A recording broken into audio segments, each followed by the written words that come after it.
E eu nunca fui um estudioso assim do assunto. Essa situação e o conhecimento que eu adquiri foi tudo assim de ordem bem prática, né? Primeiro como baterista, antes mesmo de ter o estúdio, eu tinha, que aliás eu vinha a ter o estúdio em função do problema que eu causava, né? Com o barulho da bateria. Eu queria evitar esse problema e a solução foi essa sala, né? Então o problema surgiu porque eu tinha que evitar que o som incomodasse as pessoas. Até então nem imaginava que as pessoas também pudessem me incomodar com o barulho delas, né? Numa gravação, uma coisa assim. Então, assim, quando eu consegui iniciar a reforma dessa sala, o problema que eu tinha que isso foi em 2001. Acredito, hoje em dia deve ser bem mais fácil conseguir informação sobre isolamento e tratamento na internet, mas na época eu tinha pouca informação e acabei recorrendo a uma revista que era Música e Tecnologia. Tinha uns artigos lá do Solon do Vale que eram muito bons, né? Foi o que eu achei de melhor na época, né? Então eu pesquisei um pouco lá, entendi a questão, a diferença ali entre isolamento e tratamento e tal. E pensei, bom, vou ver se eu arrumo alguém que entenda disso para fazer um projeto para o estúdio, né? Mas aí esbarrei num problema. Eu até procurei, aqui há uma referência, havia, né, que infelizmente ele já é falecido, uma referência em acústica, acho que não só em Brasília, mas no Brasil, que era o professor Conrado, da UNB. Eu infelizmente nem o conheci pessoalmente, mas falando com as pessoas, ele entendia muito da arquitetura que era necessário para você ter um bom isolamento e um bom tratamento, né, acústico. Então ele tinha projetos para igrejas, teatros grandes, né? É, só que o preço era absurdo para um projeto desse. O preço para o projeto de tratamento acústico, de isolamento acústico, projeto acústico, né, que não fazia essa diferenciação, eu já cuidaria das duas coisas. O preço desse projeto acústico era praticamente o preço da reforma, que eu ia gastar com todo o equipamento, com pedreiro, com tudo. Era caríssimo, né? Então a questão que era uma coisinha assim, eu sou um baterista, não quero fazer barulho para os vizinhos, virou um negócio assim, que era muito caro, já havia investimento e tal. Então, qual foi a solução? Eu falei, cara, vou fazer isso aqui na história, essa reforma do estúdio, com base no que eu estou lendo aqui nos artigos do Som do Vale na revista. Né? Então, o que ele falava nesses artigos? Ele falava isolamento acústico. O que é? É você fazer com que o som se restrinja a um determinado ambiente e que o som de fora também não entre nesse ambiente. Você vai isolar acusticamente, certo? O que é que isola? Aí foi a minha surpresa, na época eu músico amador, tocando aí nas garagens com os amigos, né? O lance da gente era pô, colchão, pô, caixa de ovo, né? Cortiça. Aí o cara já começava a falar isso não adianta absolutamente nada, né? Ele falava que o que resolve isolamento acústico é massa, é peso, porque as frequências agudas você até consegue cortar, tratar, vamos dizer assim, com esses materiais absorventes e tal. Mas as frequências graves, elas movimentam tudo e saem. Então aquele zumbidão que a gente ouve quando o cara para no semáforo e vum, vum, vum, é aquilo ali que acontece. Você está tocando aqui o bumbo da bateria, você toca aqui vai parar lá no último andar do prédio, entendeu? Ele estremece tudo, a frequência as frequências graves, né? Então, para isolar essas frequências graves, o cara fala, você precisa de massa, de peso. Então, e aí veio uma formação bem interessante. Por exemplo, ao invés de você ter uma porta leve, você tem que ter uma porta cheia de lã de rocha, por exemplo. Né? Até achei na época uma empresa que fazia, que fabricava esse tipo de porta lá em São Paulo. Muita gente faz também. Você fabrica a porta marceneiro ou serralheiro, eles podem fazer uma porta assim, acho que deve ter, hoje em dia tem projeto desse tipo de porta na internet. Os vidros também para isolar são especiais, né? Os vidros que eu encontrei na época para você fazer esse aquário, para estar num ambiente e ver no outro isolando, são os vidros que eles são, na verdade, várias camadas de vidro, são laminados de vidro, com intervalo entre um e outro. Quer ver outra informação importante? Além de você ter que ter peso, massa, você tem que ter vedação, estou falando de isolamento, vedação perfeita, porque até eu me lembro disso até hoje. Ele falava, num orifício de 5% numa superfície, você vai deixar vazar 80% do som. 5%. Daí esse problema de você ter um ralo de banheiro, por exemplo, um ralo, uma coisa aqui dentro, passa pelo cano, igual como se é como se você estivesse falando um iogurte com um barbante, aquele telefonezinho que a gente usa quando criança brincando. o som passa que parece um telefone. Então, se você tiver um cano daqui lá para outro ambiente, a pessoa vai ouvir lá um headphone para ela, né, da sua barulheira. Então, tem que ter massa, isolamento, e aí uma coisa super interessante que ele falou foi a questão das barreiras duplas para isolamento, né? Ao invés de você ter uma parede de 20 centímetros, uma parede de tijolo bem rebocada, é melhor você fazer duas paredes de 10 com um vão entre elas. São as barreiras duplas. Por isso, quando você chega no estúdio, normalmente tem uma porta, você entra e tem outra porta. Porque isso isola muito mais, porque quando a primeira barreira ela quebra o som, aí que o som não se propaga no vácuo, né? Ele precisa de um material. E o material, quanto mais sólido, mais ele vai transmitir, entende? Então, ao mesmo tempo que ele tem que ser sólido para conter a vibração, se ele for sólido, ele transmite. Então, você quebra a vibração com peso e depois você joga. O ideal seria o vácuo, né? Para cortar totalmente. Como não tem o vácuo, você deixa o ar ali, mas o ar já vai transmitir muito menos do que essa barreira transmite. Então, você põe uma primeira parede, um vácuo, quanto maior, se desse para pôr 1 metro, seria perfeito. Mas aqui nessa sala, por exemplo, eu fiz as duas paredes de 10 e 5 centímetros só de vão. O pessoal recomenda sempre muito mais que isso, né? Só que eu não tinha, eu perdi meio metro já juntando reboco, tudo foi meio metro a menos essa sala que tem em relação à antessala, né?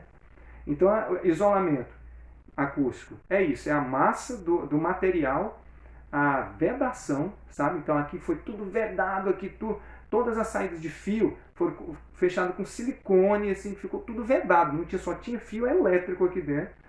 Porque eu morria de medo de gastar dinheiro e ainda incomodar, de não resolver. Então, assim, eu fui bem, né? O teto é um problema, né, também, porque quando você está no subsolo como é aqui, você já não se preocupa com a parte de baixo, né, que tem o solo. Então, me preocupo com as laterais, e o teto era o ponto mais crítico. Então, o teto ele foi todo fechado, né, isolado com silicone e tal, e depois foi feita uma camada de MDF, fazendo a movimentação para evitar o paralelismo entre o piso e o teto, né? Que é a parte do tratamento. E depois com lã de rocha para ter uma barreira pesada para evitar todo o tratamento. Depois finalizado com madeira. Essa foi a maneira como eu resolvi isso, segundo as dicas do solo, que era essa, de vedação, barreiras duplas, né, e peso.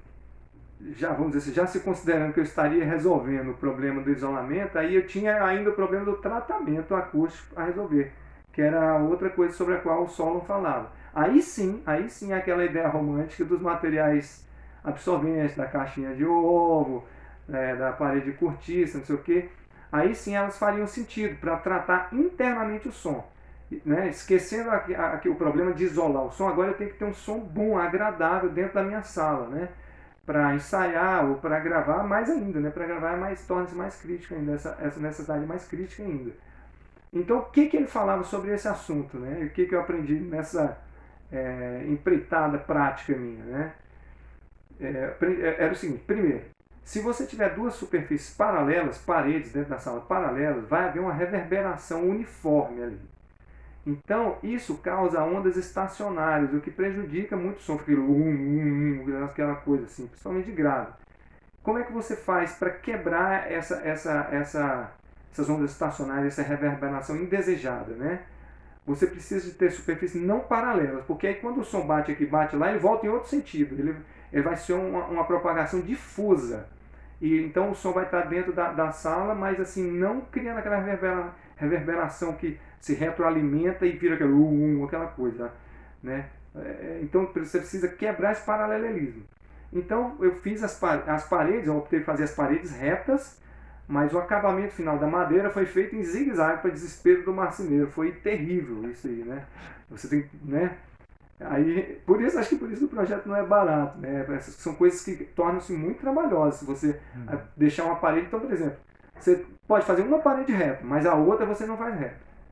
O piso é reto, então o teto você vai dar uma quebrada nele. Aí eu aproveitei e os caras fazem estudo disso. O professor Conrado, por exemplo, ele faria um estudo analisando a velocidade do som, a distância entre uma parede e outra, para ver qual é a inclinação de uma parede, ele faria tudo isso. Eu não tinha nada disso. O que eu fiz? Eu tinha uma viga no teto, falei, pronto, a inclinação vai ser por causa dessa viga aqui, vai ser desse tamanho. Então desceu daqui até a viga e voltou até o teto. Eu fiz o teto, vamos dizer assim, quebrado em função da viga, não em função dos meus cálculos, que eu não fiz cálculo nenhum, não tinha noção. Eu falei, vou fazer, assim, seguir essa orientação de quebrar o paralelismo, mas não vou, infelizmente não vou fazer esse cálculo, porque eu não vou saber. E na verdade, acho que pouquíssimas pessoas sabem, viu? Desculpa aí, mas eu vejo as pessoas muitas vezes assim, né, falando, blá, blá, blá, e no frigir dos ovos assim, cara. Isso é muito complicado, bicho, é física pura, esse negócio de fazer esse cálculo, né? Então, era questão de quebrar o paralelismo, quebrei dessa maneira, e aí os materiais. Uma coisa que me marcou muito foi que ele falou o seguinte: se você tem uma sala morta, quer dizer, onde o som é muito abafado, ela está morta. Se você tem uma sala viva, você pode matar aos poucos, matar um pouquinho. Então, o que eu entendia disso, né? Ao invés de você fazer uma sala assim, você já resolveu o problema do isolamento acústico, então agora calma, calma. Vai encher a sala de espuma, você vai acabar com ela. Então, que material você vai usar? Você vai usar uma pedra? Você vai usar uma cortiça? Isso aí que também as pessoas, os técnicos, né, os projetistas fazem o cálculo. Em função do tamanho, eles vão colocar uma parede de tantos metros ou centímetros de pedra. Um tanto, eles fazem esse cálculo. Eu não tinha esse conhecimento, não podia pagar por ele, para pagar para que alguém que tivesse esse conhecimento fizesse a reforma. Então eu optei pela madeira, porque eu tinha visto um estúdio que era todo de madeira e toquei uma vez e gostei muito. Aí eu falei, cara, eu vou usar madeira, porque na época eu podia usar madeira, né? Hoje em dia também, acho que a madeira já não é mais uma opção viável, né? Eu usei a madeira, mas as pessoas usam pedra para deixar a sala mais viva, pelo menos em parte. Eu lembro muito assim, às vezes atrás da bateria, sabe? Usa pedra e tal. Em outros cantos, assim, às vezes um material absorvente para evitar uma onda estacionária, né? Então, materiais que são muito usados no isolamento, a lã de rocha, que é pesada, né? A lã de vidro, menos pesada, mas também usada. No isolamento, você fazer uma porta cheia de lã de rocha. Tá? Agora, no tratamento, aí é cortiça, né? E tem esses... Tem um material que eu me esqueci o nome, que é essa espuma que a gente vê em estúdio, que parece uma caixa de ouro, mas é uma espuminha dura. Eu esqueci o nome daquilo. O pessoal chama de Sonex? É, Sonex é a marca, né? acho que é a marca, exatamente.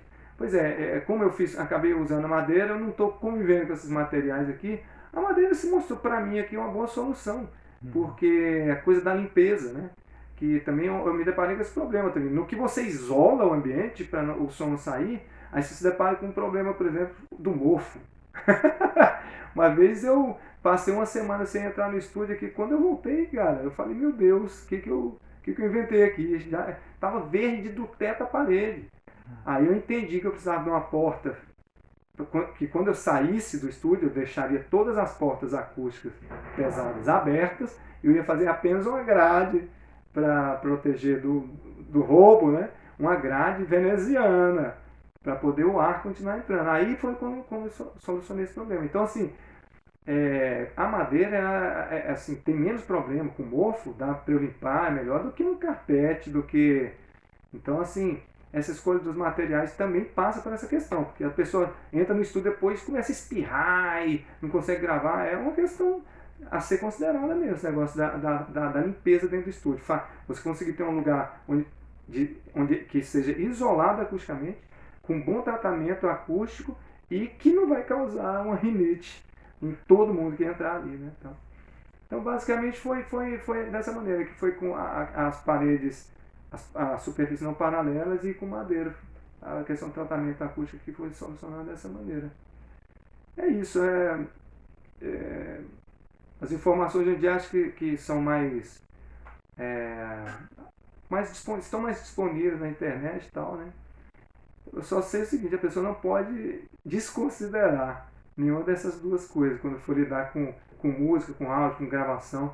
Não pode desconsiderar a questão do isolamento acústico e nem do tratamento acústico.